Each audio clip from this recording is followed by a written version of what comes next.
I'm 92 years old, and I'm about to tell you something that your parents, your teachers, and even your self-help books are too afraid to admit. They tell you to build a legacy, to save for a rainy day, and to climb the ladder until you reach the top. But they don't tell you that when you get to the top, you might realize the ladder was leaning against the wrong wall. I spent my life building a museum, a collection of achievements, a perfect house, and a spotless reputation, only to realize at 92 that I forgot to actually live in it. We are all living like we have forever, when we barely have anything at all.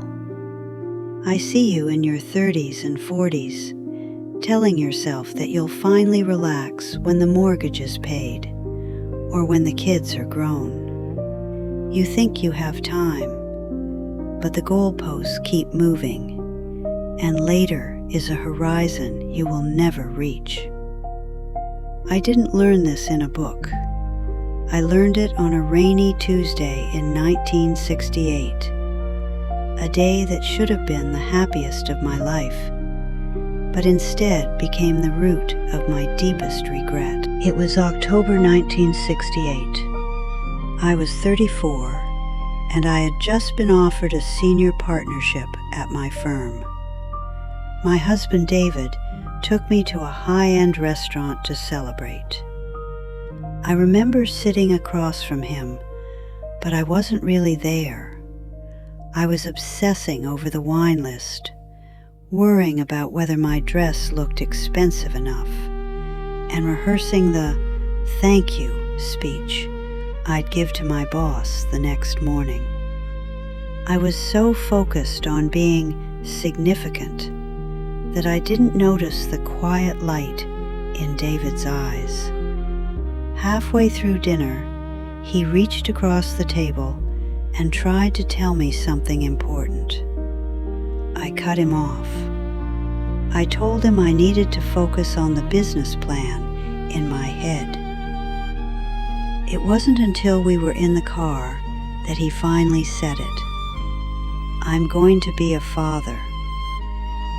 And do you know what my first thought was? Not joy, not wonder.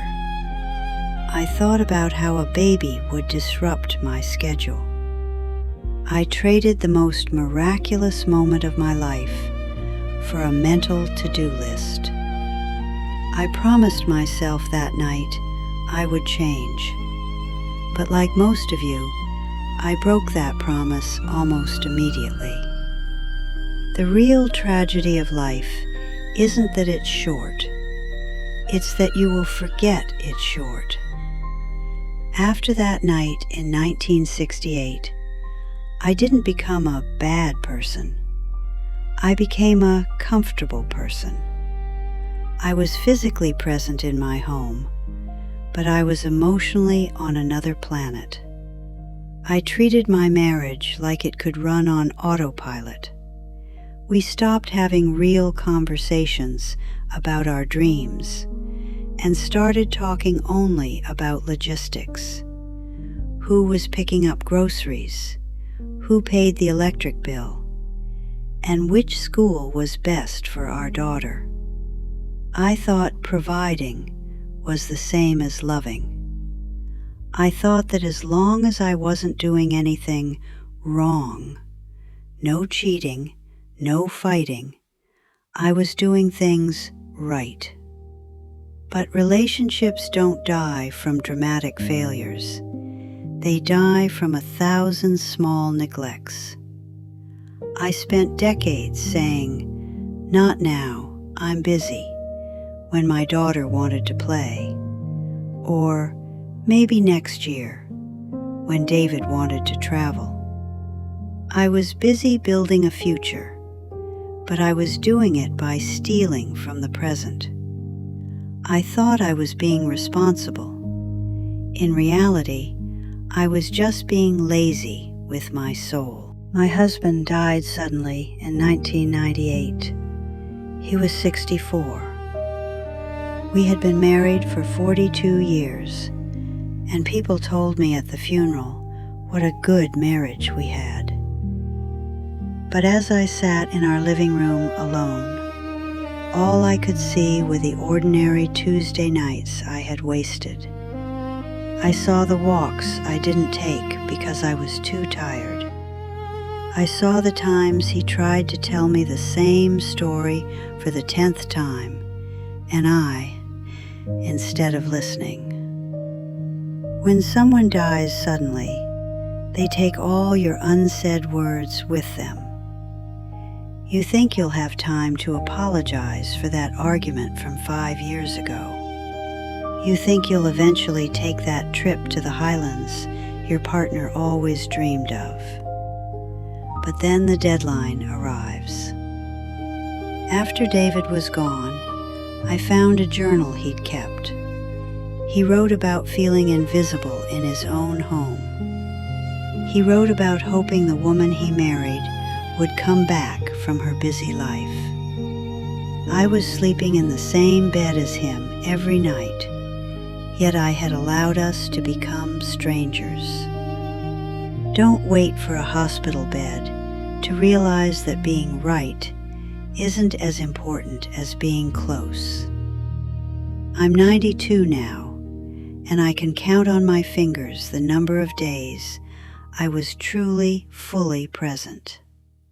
My body is tired, and I know my time is almost up.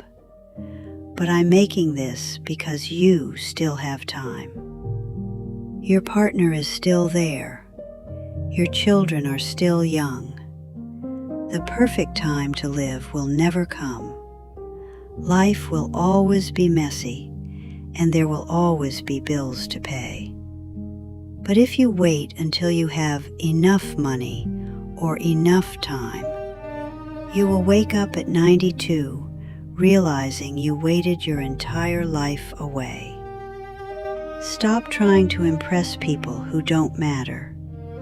Stop sacrificing your health and your joy for a career that would replace you in a week if you died. Go use the good china tonight. Call your parents today, not tomorrow. Look into your partner's eyes and really listen to their story, even if you've heard it before. Your job is simple. Remember and return. Every time you drift into autopilot, every time you choose your phone over your child, notice it and return to love. Later never comes. Start living intentionally today while you still have a choice.